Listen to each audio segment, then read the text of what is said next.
All right, next up, we're going to move to the Big 12, and we've got Landen Lucas, former Kansas Jayhawk, and the host of the Glue Guys podcast, the aforementioned Glue Guys podcast. We actually had your producer, Matthew. He came on to do the SEC one, so we're giving you guys a lot of pub, but one of my favorites in the field of 68 Network, so make sure you guys listen to that.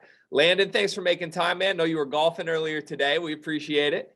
Yeah, thanks for having me on. I appreciate it.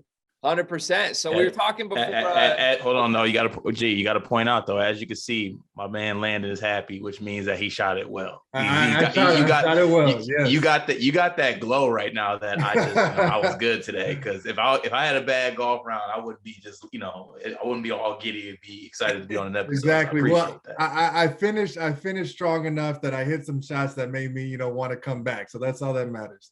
Amen to that. Sir. Yeah, you're talking to two pretty poor golfers on the call, so we don't know what that feels like. But anyways, previewing this tournament. So the Big 12, a lot of people have said is the strongest conference in the country this year. A lot of teams that can potentially make a big run in March, Final Four potential. Kansas gets the 1 seed, Baylor the 2 seed, Texas Tech the 3 seed, and Texas the 4 seed. I want to ask you this. I assume you've watched a good amount of at least Kansas games this year, and you've seen all the opponents. Of those 4 teams, that group of 4, who do you think should be the most on upset alert heading into this conference tournament?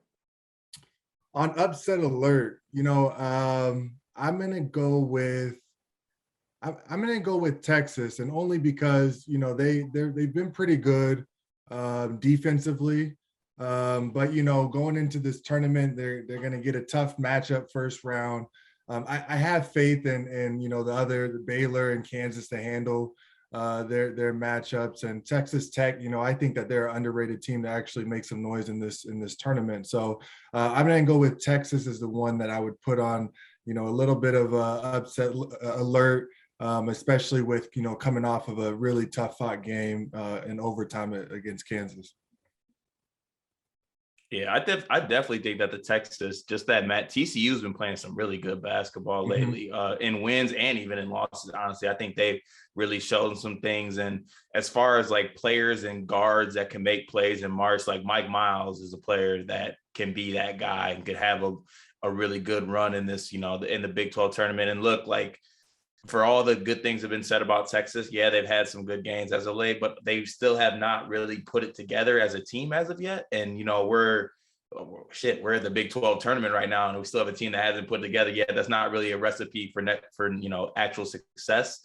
So I could easily see TCU winning that game. And even looking at kind of the start of the bracket, like Kansas as the 1 seed, of course, has that bye to start, but Kansas State's been playing extremely well towards the end of the year. They have some good guards on their team as well. So I think this bracket really fits the kind of, the narrative that the Big 12 is like one of the best conferences in college basketball. I'm definitely intrigued to see kind of what it's going to be like. But, in the back of my head, I definitely want to see a Kansas Baylor rematch. I feel like that's what everybody wants to see. That would be fun. And the team you mentioned, like Kansas State, there's going to be some teams that are fighting for tournament spots, and a team like that, they're going to need some, resume builders, and here's their chance. And so you can never count out a team where really their backs, up against the wall when it comes to making the tournament. And those are hard outs in a tournament like this. So how important do you think getting the 1 seed is for Kansas's chances in this tournament? Because I'm looking just at the bracket, the draw here. Baylor with the 2. These 2 teams are pretty on par with each other, I would say, from what I've seen. They're betting equals. If you go to bet who's going to win this tournament, Baylor and Kansas have the same odds at 2-1. But Baylor catches a pretty desperate Oklahoma team. There's been people who have doubted Porter Moser teams in the past. It's not normally a smart thing to do in March. And then if they get through Oklahoma, they are going to likely have to face either Texas Tech or an Iowa State team who really just came all the way back down from like 30 points down to Baylor over the weekend and made that a very interesting game. To me, that side of the bracket seems a lot more clogged up than Kansas is. Obviously, Texas is a potential matchup in the semifinal, but they're going to get the benefit of playing either Kansas State or West Virginia off of the first bye that they have. And I'm not overly worried about Texas if I'm Kansas. I know they just played a tight game, but I'd much rather face Texas than I would Baylor or Texas Tech. What do you make of that? Am I wrong in that? I'll tell you this much. So Texas has a secret weapon, which is a former coach at Kansas who I played for, Jarens Howard. And they've done a tremendous job defensively against Kansas in shutting down Ochai, which, I believe is National Player of the Year.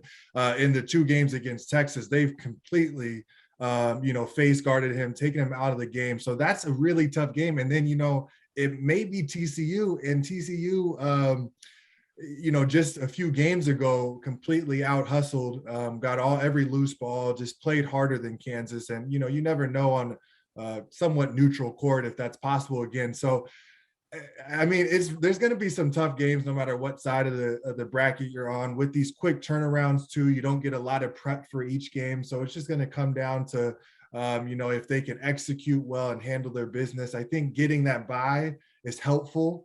So you get a little bit more rest and time to prepare. But I think that's really the only benefit to, having that up there. Definitely. So, I mean, you mentioned the players like Ochai, who, I mean, is one of the best players in the Big 12 conference and in the country as a whole. And there's also, great guard play for Baylor in this conference, other teams such as that. Are there any other players in like kind of the Big 12 that you could see having like a Kemba Walker, like kind of tournament-esque run? I mean, I mentioned Mike Miles is a good player. Is there any other players that kind of stick out to you on any of these other teams? I would say probably the point guard from, I want to say, is it Baylor? The point guard, I'm blanking on his name right now. Yeah, I feel like there's a few guys. I mean, in the tournament, it's really going to be more than likely a scorer that gets hot, and then you have less time to game plan for him. He, can make some difference. I remember playing, and we had Devontae Graham in the Big 12 tournament my junior year. Once you kind of just catch fire and get hot, you can, you can really go on a run in a tournament like this because it's, such quick turnaround. Teams don't have a ton of time to prepare, and then also you stay in a rhythm. And you can, keep going. So I would guess maybe somebody who's more on the scoring side, but we'll see, when the games come around.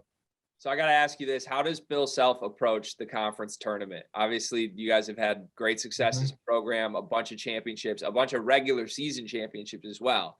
Does he treat this like it's a really, really big deal and something the school takes pride in trying to win? Well, I'll say during my time there, when we were on the win streak of Big 12 championships, the regular season, that was the emphasis, and that was what we were breaking huddles talking about. We wanted to keep that streak alive. And then, once March comes around, it was, okay, we're thinking March Madness. So, I can see it working both ways. You can, I think more than anything, he wants it so that you have a rhythm going into the most important thing, which is, the March Madness and, making a Final Four. And so more than anything, it's rhythm. But I've also been a part of teams where you bounce out early in the Big 12 and you have more time to rest. Around this time, you're dealing with a lot of little nagging injuries here and there. All of a sudden now you're not playing a grueling back-to-back type schedule against some really good Big 12 teams. And you know how physical that conference is. And so it can be looked at both ways, but really, I'm sure he's going to see how this goes and either preface it to the team, after a loss that, okay, it's good, we have more time, or, after some wins, okay, let's keep this rhythm going into what really matters, which is the March Madness tournament. Card, I want to look at the betting odds with you real quick. I said Kansas and Baylor the favorites, both 2-1. You've got Texas Tech at just over 3-1. Texas at 5.5-1, and then everybody else is a super long shot. Iowa State 50-1, Oklahoma 40-1. Wow. What would you sprinkle, Cart? You and I are betting men. What would you throw on here? I gotta sprinkle Texas Tech, I feel like, because that seems like good odds. Just, you said it's 3-1. Yeah, it's plus 340. Yeah, so I got to sprinkle on that, and because I'm an absolute degenerate and a madman as well, I'm sprinkling on TCU just because Mike Miles, and they got Eddie Lampkin holding it down for the big fellas. So I'll give you one thing, and this is based off of history. One team that travels really, really well to the Big 12, and they always had almost more fans than us, which was surprising, Iowa State. And I don't know how much is kept up, and it's been, 3 Big 12 tournaments since I've been there last. But I'm telling you, they travel so well, and they take pride in that. The play, when I would talk to the players who used to play there 4 or 5 years ago, they went into that tournament. That was their, the highlight of their season was going out there and trying to win that thing. So if it's anything like it is, if you said 50-1, it may be worth a little sprinkle on them just to see if, they can come out with a few upsets and have the crowd there be on their side. Yeah, I'm with Landon. That's where my sprinkle plan here is. And Isaiah Brockington, when we talk about guys who could go Kemba mode, I think over the last month, he's averaging like 26 a game on pretty crazy percentages. I don't know how that dropped after the really low scoring first half for them yesterday, but he could take over. He definitely could. And that's a desperate team with a big fan base, like you said. So surprised to see them with only the 7th best odds in that conference. I think they're like the 5th best team when they play well. So I'm looking forward to watching this tournament. Landon, thank you so much for making time for us, man. We really appreciate you. And have fun on that golf course whenever you get back out. Hold on, G. We also can't let Landon off the hook that easy. We need the official pick. Who you think's winning the Big 12 tournament? You're right. Oh, the official pick. I mean, I'm not picking anyone but Kansas. You gotta. Okay, we need it on record. They could be having the worst weekend. They could have half the team out with COVID. I'm still picking them to win. But I will say that there's some really tough teams, and one that I just like, just in general after watching Big 12 schedule, is that Texas Tech team. I think they have a ton of potential. And if there's a team that's going to, go through this grueling schedule and play well, I think it's 4 games for them. It would be them. So. Awesome. Well, thank you for the on-record pick there. Again, that's Landen Lucas from the Glue Guys podcast with the Field of 68. We appreciate you, Landon. Thanks for having me on.